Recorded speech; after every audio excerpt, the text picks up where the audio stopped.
Welcome this evening to Yeshiva University's Career Center's Strategy and Professional Development webinar series. Tonight, I will be presenting. My name is Jim Mackwater, Assistant Director here at the Yeshiva University Career Center. And I'll be talking tonight about how to get creative in our job search, understanding the value of what we bring to an employer. So I'm going to go through a few some slides here and talk through some points as we go through. So feel free to follow along, and have any questions for me, fire them away in the chat. If not, we'll save some time for your questions at the end.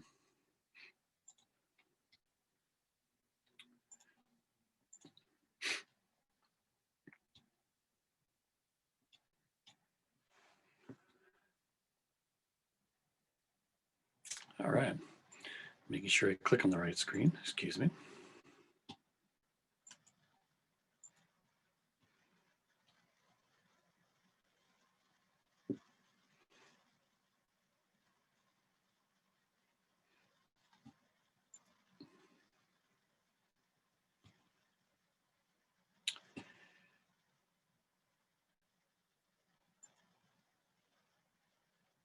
Testing the screen share, excuse me.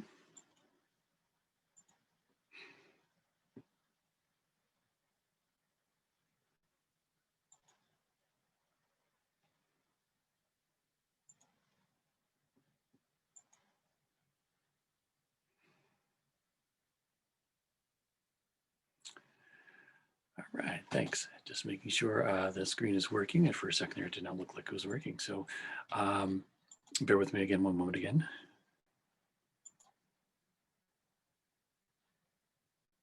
All right, just making sure. All right, so welcome. Again, my name is Jim, and thanks for following along with me. Here we go. So what I'm gonna do here, make it easier for the slideshow instead of having it totally take control. What I like to do is go through here and talk about our Career Center. And first things first, let me bear with you for 1 second here. I'm going to go straight to the PowerPoint share.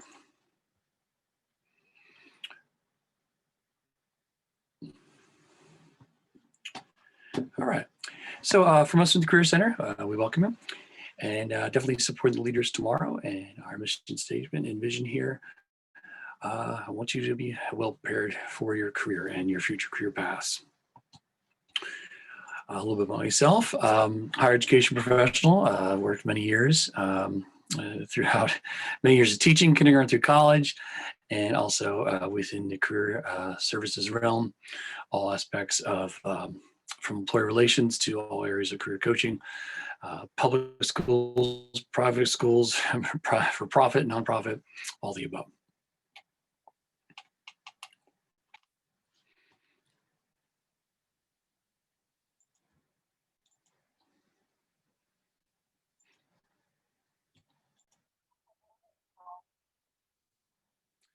Thank you for your patience. I just want to get a little better demonstration view. So thank you for bearing with me. So there's our Career Center vision.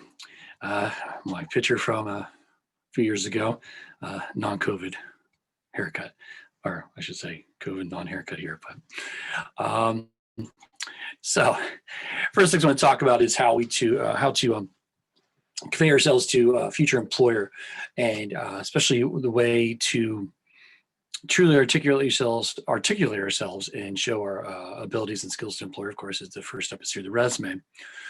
And usually when I meet with students, I talk about the whole idea of resume development from the start to finish. So a few pieces of the I like to bring to the table is some things I like to share.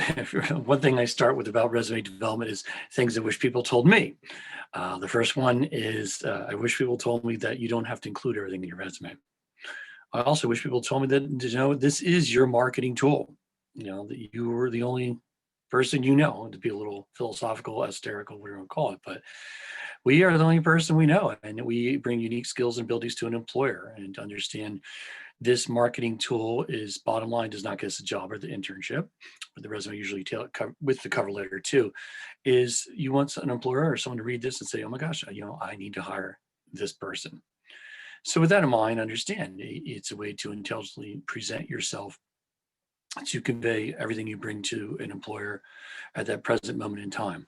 And that's the other point I bring about resumes being very fluid and ever changing.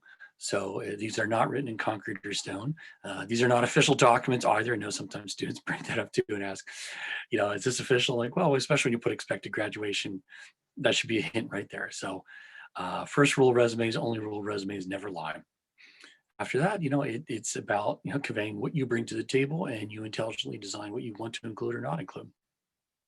So I meet with students, I first talk about developing, I always tell students, you don't have to do this, but the way my brain works, I have a master copy of my resume, as many pages long as it might be now. But I make sure my T's are crossed, my I's are dotted, there's no mistakes. And then I built resumes from it that I painfully experienced and through many mistakes after my unplanned career transition from teaching. Um, Got into making a million mistakes, and that's why I try to convey to students, don't do the same. One size resume does not fit all. And other people on the other end, recruiters really appreciate when you take time on your resume, or actually not. If you don't take time on the resume, it's easy for them to pass it off and move on to another candidate when they have hundreds of these to go through or thousands. So understanding a master copy, I always tell students, if that's what it is, then I won't, especially for a business formatted resume, you need to be to one page. If it's a master copy, we'll not talk about the length. And sometimes I like doing that. I just tell people, hey, put everything you've ever done, put it down on paper, high school, college, what it might be, and then develop that out, understand everything you bring to the table, and then of course then you can start trimming it down. And then I talk about going from that step to industry specific resume.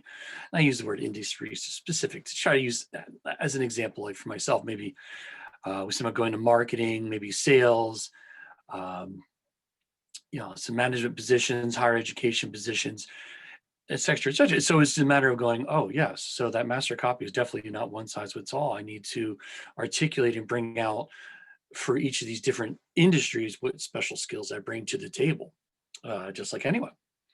We definitely have a lot of different skill sets, and for every type of position, there's certain skill sets that they're looking for. And then all boiling it all the way down to a targeted resume. I make the joke, it's not back when I was in school a million years ago. My resume took me hours to type this. I don't want to redo it. It's going to take, no. Well, no, we have a computer. It'll take 2 seconds. And this is what employers are expecting from us. So when I talk to students and say, yes, not only do you write a new, fresh cover letter, or at least a pretty new one, depending on the industry you're in, for every position apply for, but your resume could and should be tweaked. Especially dealing with applicant tracking system software, which I talked about in another webinar. Yes, your resume is going to be usually screened over very quickly, either by a human being who takes 2 to 3 to 4 seconds to blow through it the first time, or even a computer system, which does even faster, just parses out the certain words and phrases that's trying to catch. So if you didn't take the time to target your resume, as I said before, learning to try to make one size fits all, it definitely does not work. You get this many responses.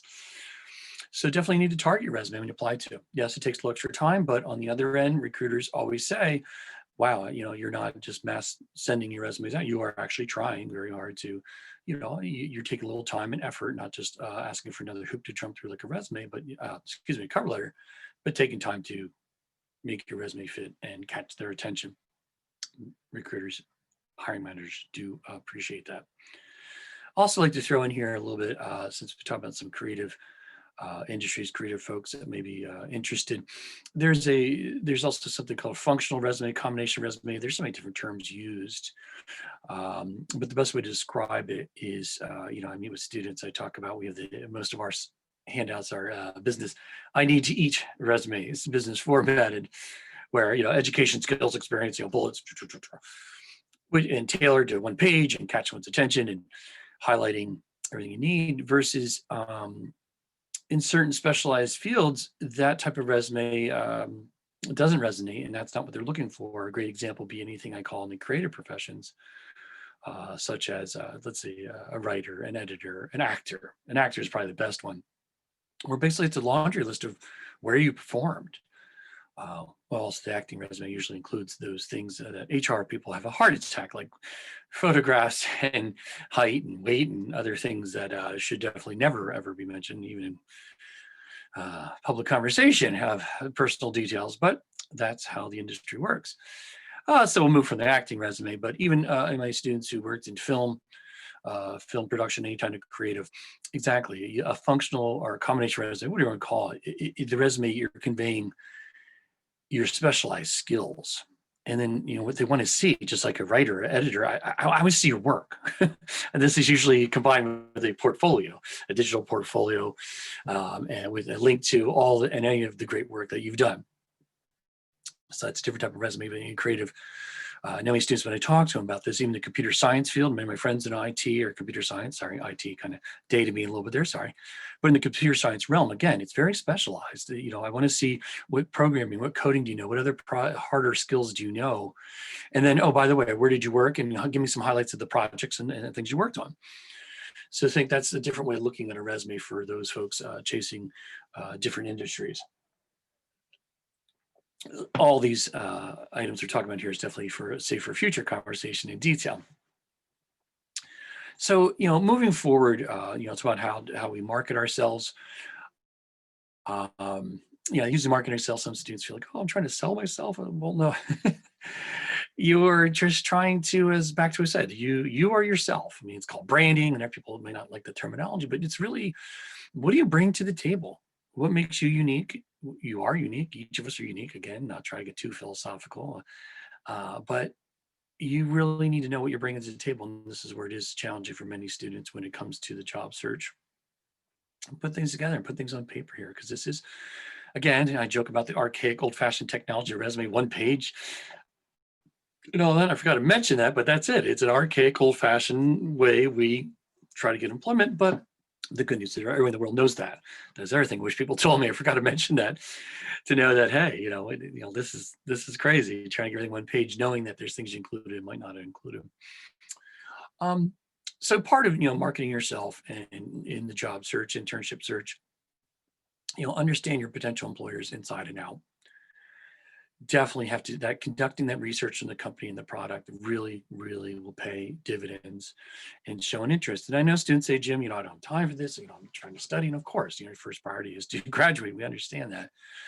But to truly come across and impress an employer, any recruiters I've ever talked to, any hiring managers I've ever talked to, the students, the candidates that take this time to do this really, really stand heads above. And they're usually the ones get the phone call, and then in the interview itself, really, really make a very lasting impression. It shows a little bit of not just that we care, but you're taking this seriously. But it's also taking the time to, any of this work I say is worth your time, because you're learning your strengths and what you bring to the table. Also, so the research part, anything you can dig up anywhere.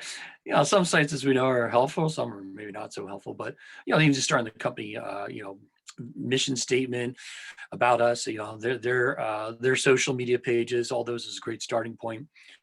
And also any, of course, networking is all a huge part of this piece, and not to say networking in the sense that talking to individuals in industries, in companies you may want to work for.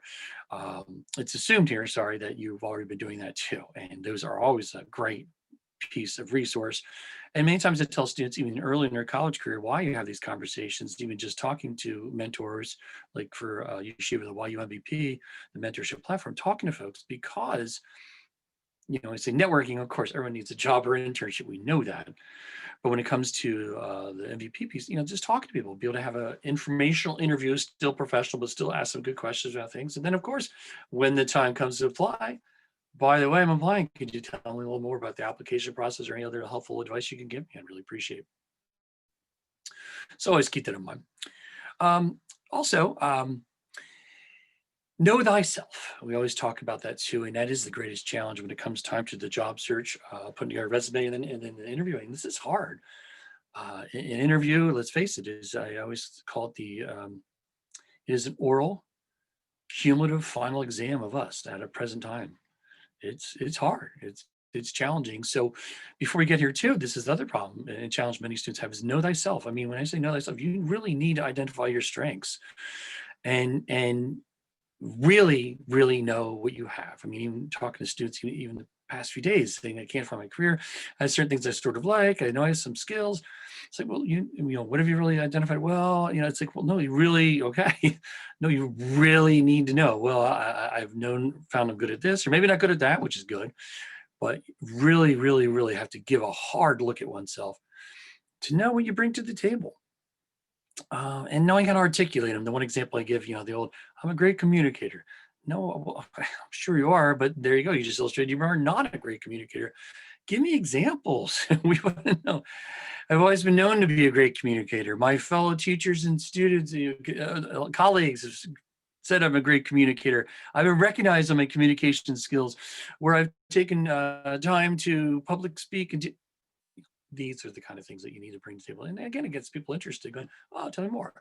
And again, some students think that they're overselling themselves or coming across cocky or arrogant. No, if you're coming across confident, that's different. And it becomes natural because when you start knowing thyself, the confidence grows. And as I said here, identify your strengths. Me, I'm very cynical too. I can be very cynical, but I try to avoid the, well, yeah, I know I haven't done this, or oh, my GPA is not so strong. Forget that. I always try to tell students stay positive, and not meaning like go positive Polly, but meaning focus on your positives. We all know our weaknesses. We are our worst critics, but there's no need to bring those up. Unless, of course, you're asked that in an interview. But of course, there's also ways to articulate that. But my idea is always focus on our strengths. Putting our captivating elevator pitch is always a work in progress. It's one thing to start just the kind of basics, like how I start off, higher education professional with these years experience, having these skills, versus I had a few students for some of their interviews, medical school, a few other samples. They just really nailed it. It just came across great. Just funny little line or funny little, even using cliches once or twice, their students saying, loving statistics and my love of sports and statistics have intersected into my future career. Wow, you caught my attention. Thank you. Come on, we're human beings. We hear these things all the time. So it's a matter of, really, really working on it and coming across genuine too. Of course, all students say, Jim, I hate sounding so superficial or so pretentious. It's like, right, you need to come across and you keep practicing it when it comes natural. A branding statement, also known as a summary. On LinkedIn, we talk putting together a summary. Sometimes students insist or like to put summaries on their resume, and that's I usually say for entry-level positions, maybe not so, but when you get some work experience on your belt, or even some great internships you put together a summary, not an objective. Objectives, of course, I need a job, I need an internship. We know that. It's a matter of talking about your career goals and strengths. And, at this present, even if you're interested in a couple different things, I'm interested in writing, computer science and science, or something. At that moment in time, that is what your brand is. I am looking forward to a future career in doing these things.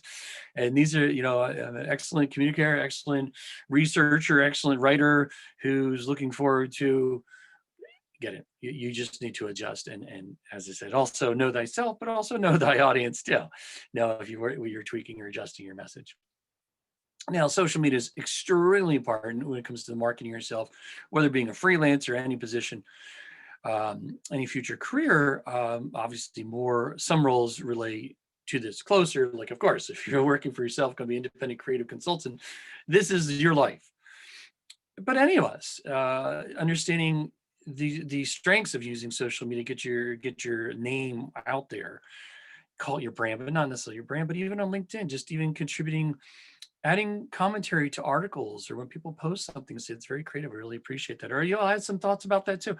Looking at what people say, and then taking the time and feeling comfortable from LinkedIn to publish some things too, or share articles that you like. That's a good way to start. Again, you are building a brand because future employers and future coworkers will be looking us up on LinkedIn.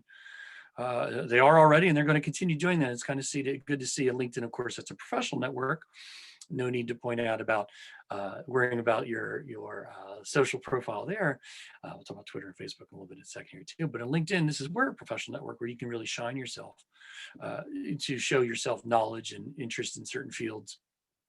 And of course, the communication part too, networking with people too, start to see more about yourself. LinkedIn kind of the best way to word it for the AI rewards us. The more we contribute, the more we're more exposure. Now, of course, Twitter and Facebook and all those too. I mean, there's ways to utilize that in a positive sense. Of course, it goes without saying, be aware of any negative connotations where students have torpedoed their future careers by really posting things not appropriate. Don't need to get into that in details, but still, people still do it. And it still happens, and employers will pass on folks because of inappropriate content on Twitter or Facebook or anything like that too. And something I was told students from a million years ago: delete does not make things go away. But also considering too, for more creative folks out there too, so many of my students say, Jim, I'm not published. Well, hey, guess what? Start a blog. Now you are published. They laugh at me, but I'm like, no, you're published now, so people can see samples of your writing that you can share off. And for your marketing, whatever you might get into, if you like to write, you say you're going to communicate. Any job really appreciates a good communicator, no matter what your major is. Even if it's your love of science, love of biology, write about something, anything you want to write, it just gets your exposure out there and people can recognize you, but it's also something you can refer back to and people can learn more about you. Because as a future employer, I want to learn as much as I can about you before I even speak to you or before I even consider calling you. Wow, if I see a student, say even a biology student or something, took some time to write some articles or maybe something they read and wrote some comments about it on their own blog or anywhere else they can post, that's great. Shows you took some time and thought and learned something about yourself. Even putting together an online portfolio, that goes without saying for any true creative folks when it comes to artistic endeavors of, say, photography or art or anything of that nature, of course, musicians. But anyone, even marketing professionals, even to, as I said, even research science professionals, future medical practitioners, any of these are still, valuable ways to put yourself out there to show that your seriousness and where you're coming from, your strengths. Also goes without saying, be active on campus. It's one thing to join clubs, but also take on those leadership roles. Try to, whatever leadership roles you can have. So, I have so many students meet with you, say, Jim, I don't have too much experience and I just been on a few clubs and, and I was like, well, no, wait, stop. You haven't taken the time to think about what skills you learn, just putting together, just the interpersonal skills, emotional intelligence, leadership, teamwork. You'll see a lot of these job descriptions. That's all they're looking for, or one of the main things they're looking for an internship or even an entry-level job, where they want to see initiative.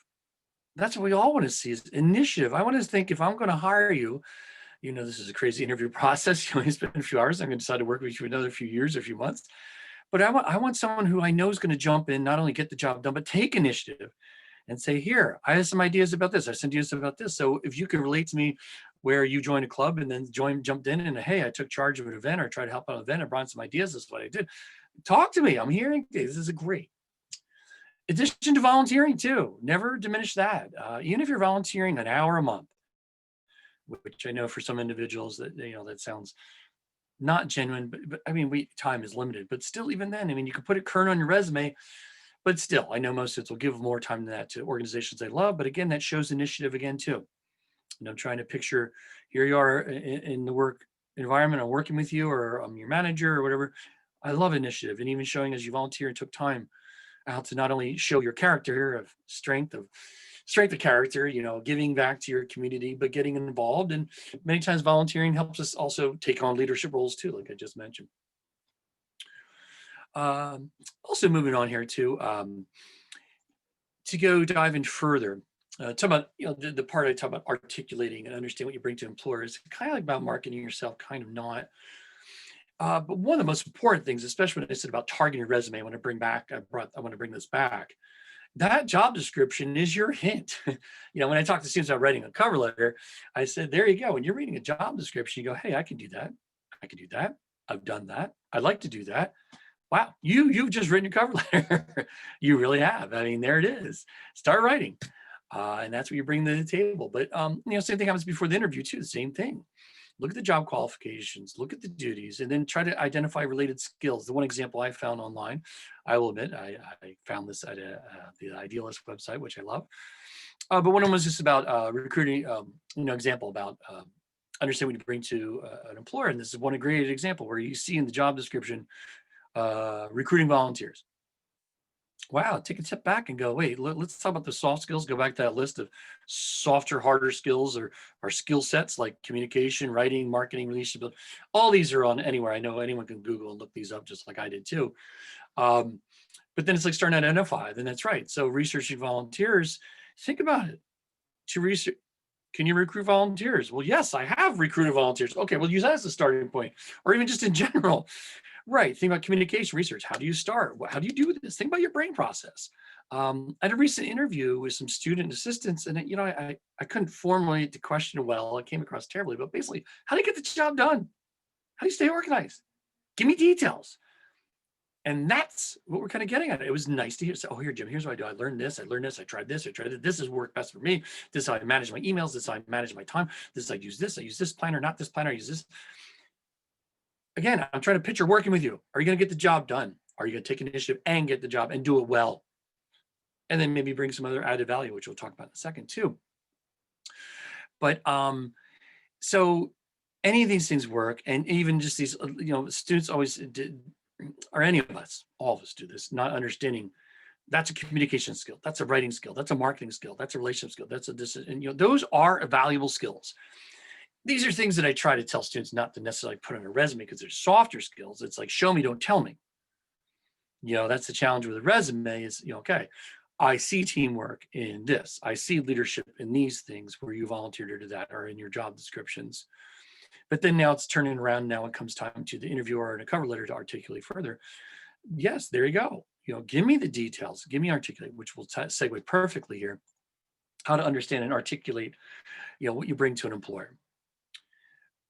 Be able to demonstrate how these skills that you have, that you've identified, go through. I mean, there's all kinds of skills assessments. Some are good, some are bad, some are in between. Any kind of list, any kind of, we have a million resources, anything you need. But those kind of skills you got to keep looking at yourself carefully, know thyself, keep thinking, what are the skills I have? What are the skills I have? Or sometimes if you can't think about the skills, think about maybe examples of where you've done things, or even where friends or family members are, colleagues, peers, and you just anytime, or one time I was playing sports or this, where people say, wow, that was really nice of you to be able to do that, or wow, you're really strong in that, that's always the thing, but these things stick to us and they say, wow, you're really great this, you're really great that. Oh, thank you. Those kind of things get us a starting point, but then it's really truly understanding all these other valuable things that you've learned throughout your life to make you, and think then, how can this help their company? The job description is very helpful. You'll also hear some of these people, talk about pain points for companies too, as you get more work experience and all that. But, students go at entry level position, Jim, really? But well, no, I mean, still then it's not necessarily identifying pain points will you improve where you're added value. But I'll talk about even here as an entry level candidate, what kind of skills do you bring? What do you learn in college or learn to your internships? Anecdotes are wonderful. We all have little stories. An anecdote that I might share for myself too. Where I was working, I applied for a higher level position, and the executive director, VP, I won't use the title, but higher level person of the team said, Jim, you came out of the woodwork finally. Wow, glad you threw your hat in the ring. I'm like, huh? And he said, Jim, I noticed you work under the radar. So it was a critique. It was also a nice thing to say too, but what he was trying to say is, you work under the radar and you get the job done, Jim. You do it well without any fanfare. And I'm like, yeah, that's what I do. What? No surprise to me. So, some people say, well, no, that's not gonna be a negative because your employer, if you don't have a boss directly above you who's articulating to this higher boss, which obviously my past boss have, thank you bosses, thank you my past directors, they've always articulated what I've been doing, because I don't run around. And some people say you should toot your own horn because that will help you get perceived, but that's a weakness. But an anecdote where he brought that up, and that's how I brought up in many of my interviews, to say that's me. This is me at my core. I get the job done. I'm not looking for recognition, because I'm the number one person whose recognition is me. I know what I did or didn't do, and I'm the hardest critic. So, that really dives into so many things too. Actually, I brought that up when I was talking to a student about his personal statement for law school. You get it, that little nugget there. That's what people want to hear. They say, wow, that's really something deep, not too personal, but not too personal. But it's an anecdote, and that sticks with people. And then when I talk about examples where one added value, where you add value, add value, add value, or as we talk about future and pain points, but adding value, on the, on my, in my club, even I was a member for a while. I didn't have time for a leadership position, but I still try to participate, help with this and help with this. And then eventually jumped into, threw my hat in the ring and did this. I mean, whatever it might be, it's where did you add value, or where did you look at something and do something better? This is important because when it comes to interviewing, articulating yourself, whether the cover letter before that or even in the resume, if you can, but articulating value, adding value is important. It's one thing to say, it's just using the simplest of things of just saying, oh, you're in charge of inventory. Let's say, whatever it might be, just even something simple. I was in charge of ordering supplies for our club. Great. You made sure you had supplies. How about, not only did I make sure that we had our supplies, but I shopped around. I negotiated better contracts. I shopped down and researched online and found 3 different suppliers and drilled down and cut down on this. I cut that. Get it? That's adding value. Never forget that. In the end, everyone loves the SAR or the STAR responses. That works. Everyone talks about behavioral questions interview. Tell me about a time when, but everything I was just talking about here too. I said, I'm a great communicator. Or I've been recognized to be a good communicator. How's that? I don't like to talk about myself, so I'm not talking about. But no, how about give a situation, task, action, result where it illustrates communication. Many times students make the mistake too. Tell me your 3 greatest strengths. I'm self-motivated. Yes. If you were going to say, tell me more. So remember, situation, task, action, result. Can you give me examples? Can you give me anecdotes? Can you tell me more? So is lots of times here, to wrap this up, to save some time for some questions here, understand, what we bring to the employer, and just understand what value we bring to the world sometimes too. And I think that's always some good soul searching is always important. One of the things I did read, which I didn't include, is just, someone saying, write down weekly what you're doing on your internship or your job, where you grew. Yes, that'll take tons of time, but in the long run, that'll help you grow your career because you can talk about where these are little moments of where I had some self-introspection, self-growth, where then I brought more to my employer this way. I'm overgeneralizing, but those kind of things are something to think about. So thank you for listening. I will jump into if we have any questions. I also need to dive into a few other bits and pieces of the puzzle again. Talk to any of us here on the YU Career Center team. We are here to help. We've got tons of resources. The internet has tons of resources, but even using the resources helps to kind of talk to us, help to kind of navigate, or going through the resources, then actually sitting down and really hammering through these two and saying, here's what's good, here's where I have some help. I'm not sure about this, not sure about that. All these things too is just a matter of, like I said, the bottom line to wrap this all up is truly self-awareness, knowing what you bring to the table, and trying to be aware of it all the time too, and understand as we move through our life and our career paths, and just interacting with folks too, understand you what you bring to not only we're not just talking about employer, but what we bring to the world, our friends, our family, our community, are all wonderful pieces of the puzzle too. Again, thanks for listening. I'm going to see if we have any questions. I will leave recording on.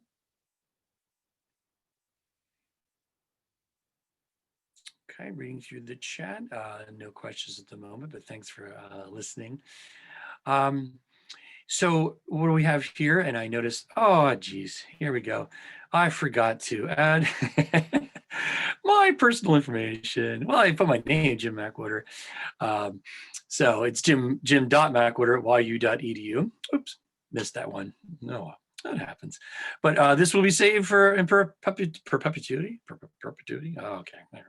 On YouTube. So I try very hard not to go back and look, but if you ever need any of these things to go back and follow up, the beautiful thing is at least you can fast forward over the boring part to get to the places you like. So definitely check us out there. Also, part of our advertising commercial here. So sorry about that. Hey, we got lots of things here too. We got YUCL. YUCL is YU Career Link. That is where we have our jobs, internships, how to set up appointments with us. There's some career exploration tips too. I made that way too simple, but it's a great, that's where we all start for looking for jobs and internships here at YU. We also have YU MVP, the mentorship platform I mentioned too. Great program to get advice here, and especially what I was just talking about, how to market yourself and learn from others how they've marketed or branded themselves throughout their careers and how they talk about how they add wealth and value. I should say add value to their employers and to everything else. In addition, sorry about that. I didn't know that was on a timer. There's also the live walk-in chats if you want to try that virtually. But usually we find out for that, usually students, it's a quick question, leads to a long question, we usually set an appointment anyway. So, but we're here for you there. So thank you for listening. Really appreciate it. I wish everyone well, be well, take care of yourselves, and take care.